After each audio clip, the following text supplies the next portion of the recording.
Hello, good afternoon. First question for Sir Jay Shankar. What's your reaction on the recent tensions between China and the Philippines in the South China Sea? Are there plans to expand your defense cooperation specifically targeted on the South China Sea? And in what way will India, and I quote, play an important role in the AFP modernization program?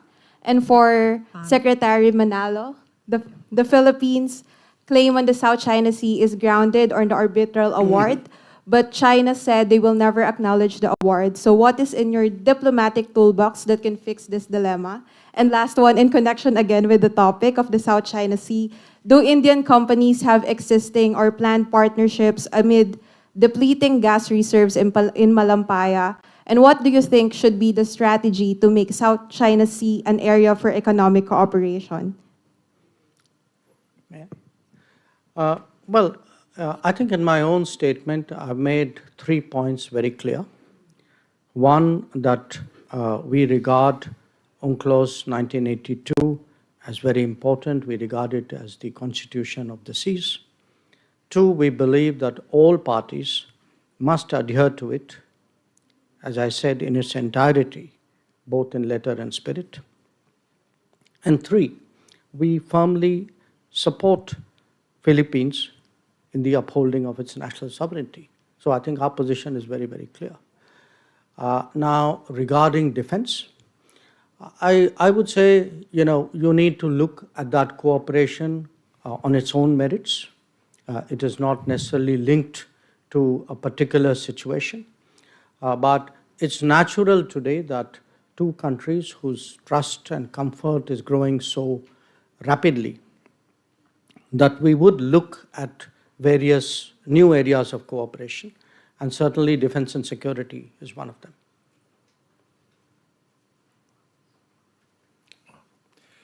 Thank you. On your question regarding the arbitral award, well, China, as you mentioned, has on many occasions said they don't accept the arbitral award. All I can say is that the arbitral award is final and binding. And this has been reaffirmed by the international community.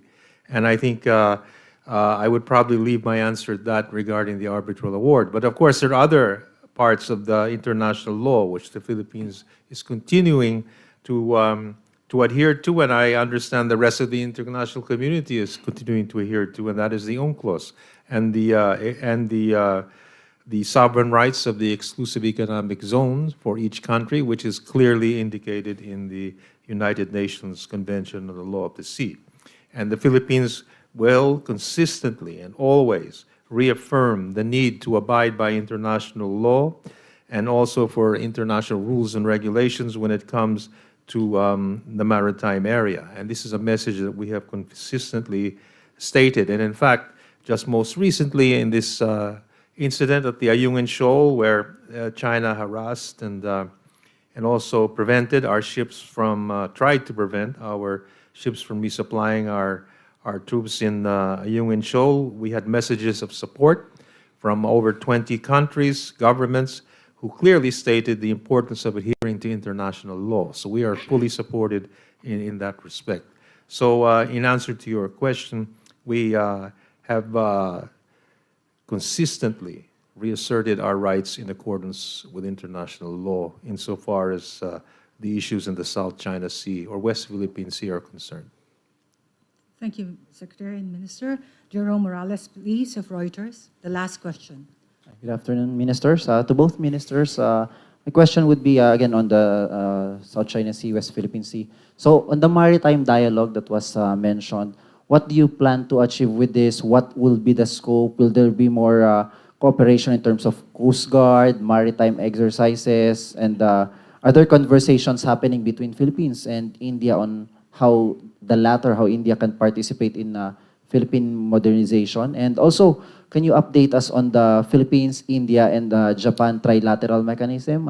Any timeline, any updates on this agreement, and how important will this trilateral deal contribute to the current situation, particularly in the West Philippine Sea? Thank you. Would you like to go first? Or? Please. We are both important maritime nations. we're not only important maritime nations. I think, as the Secretary pointed out, we are at, two ends, in a manner of speaking, of the Indo-Pacific. Not exactly ends, but let's say Philippines is in the middle. We are at one end. It's also a fact that we are two nations who make a very exceptional commitment to global shipping. So every country has an interest in maritime security, in maritime safety. In our case, probably it is more than many other countries normally would have. Now, as our relationship grows, as I pointed out, it's natural to look at defense and security. But it's also equally important we look at other aspects of cooperation. We are both, I think, members of the Indo-Pacific Maritime Domain Awareness Initiative. We are both members of RECAP, which is based in Singapore. We have ourselves started exercises last year for the first time between India, naval exercises between India and the ASEAN. So there's a lot. I mean, this is an area where actually our cooperation has just begun. And what the maritime dialogue is intended to do is actually to explore what more we could do.